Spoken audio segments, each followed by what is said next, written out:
Hey, I'm Stuart Brazell here from MaximoTV. I'm at the 3rd annual Rock the Kasbah to benefit Virgin Unite and the Eve Branson Foundation. It has truly been a star-filled evening for a good cause.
Can you tell me about what inspired you to start the Eve Branson Foundation? Well, it just so happened that my son, he bought I persuaded him to buy a castle up in the hills of Morocco. And he said, but if I do that, you've jolly well got to look after all the villages around the castle. So I promised him to do it because I wanted him to buy the Kasbah, and that's why I'm doing it. What will you do with the money raised this evening? Well, I'm hoping to build another craft house up in the higher Atlas Mountains. And at the moment they have nothing up there, nothing. The girls, they leave school at 13 and all they do is to look after a cow if they're lucky. And they don't get educated anymore. And so I want another craft house like the other one I've done. And that'll be the most fulfilling thing I could possibly do. What inspired Virgin Unite? We've formed it to unite the 60,000 people who work for Virgin to do good in the world, and also to unite people who are not involved with Virgin, and to use our entrepreneurial skills to tackle some of the intractable problems in the world. So whether it's conflict resolution issues or disease control in Africa, or tackling global warming, some quite major problems we're trying to turn our energy to seeing whether we can make a difference to. And a wonderful event tonight. You have to tell me quickly, what does it take to get an invite to your coveted island? What's the girl got to do? There's a little bit of competition here. If you swim to the island, I promise you I would never turn you away. So I'm sure you'll be very welcome to give you to dine and wine you if you get to the island. I'm a big fan of Richard's not only achievements but also his humanitarian work. I do myself humanitarian work also, and his involvement with the arts. I'm a musician. I write music for films. I've done the music of Brokeback Mountain and Babel and some great films, and hopefully supporting these kind of events we make a better world. I've been to Morocco a couple of times, and I went up to the Atlas Mountains. I went to the market there, see the Berber market, and I had lunch at the Kasbah, which is I think one of the hotels they own. And when I heard about this charity goes to help the Berber women with education and medicine and food. They dress really well, so they probably don't need any of that. And so I like that. It spoke to me, man. And plus I like doing things that I like Richard Branson, I like the Virgin, English entrepreneur. I like it. Have you been to his island? I heard it's pretty badass. Yeah, I haven't been there yet. I obviously haven't done enough for him yet. Well, if you sing tonight, maybe you'll get an invite, huh? If I sing in tune, you never know. Two really nice charities. It's a fairly new event for LA, and I heard that last year was a success. And I just think that the work that they're trying to do, both the Mrs. Branson's organization along with the Virgin Unite, it's two really nice causes and a fun night. The Brits are, my fiance is British, so we've got some friends here, and it's a good night all around.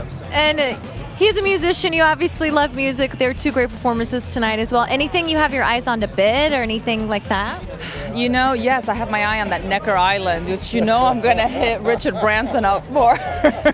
I don't even think we could bid on it. I'm just going to straight up try to like smooch like a free weekend out of him at this point. You know, my girlfriend ended up going and teaching yoga, so you need to do a little Pilates exchange. Oh, that's right. Yeah, Pilates is great. I recently just started doing a little bit of yoga.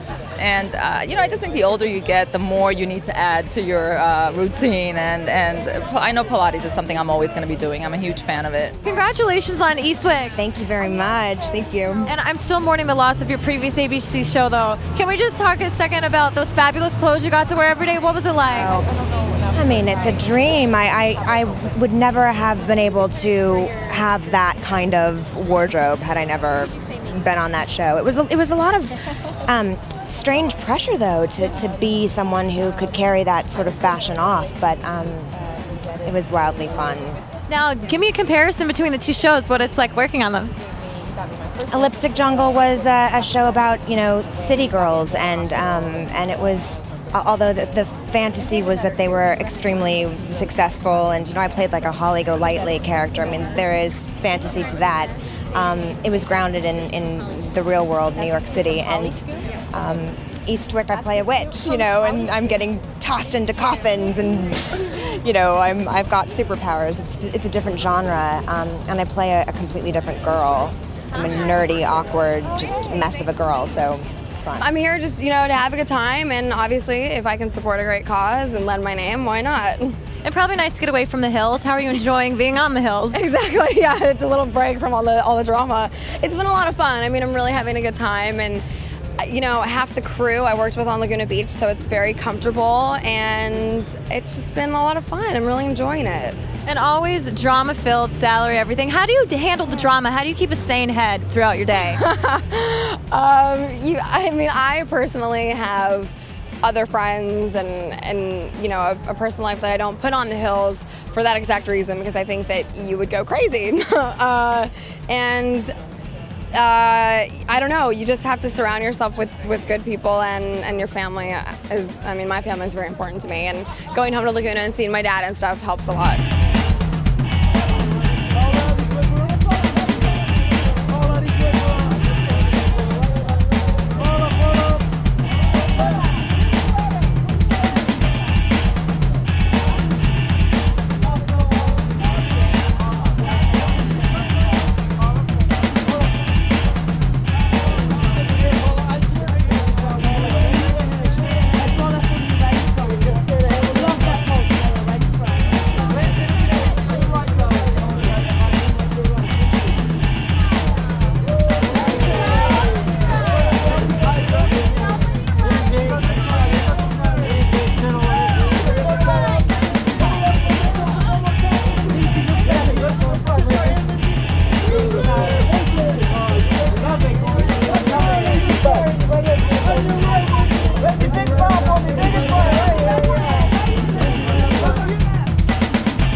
Thanks for watching Maximo TV. I'll see you next time.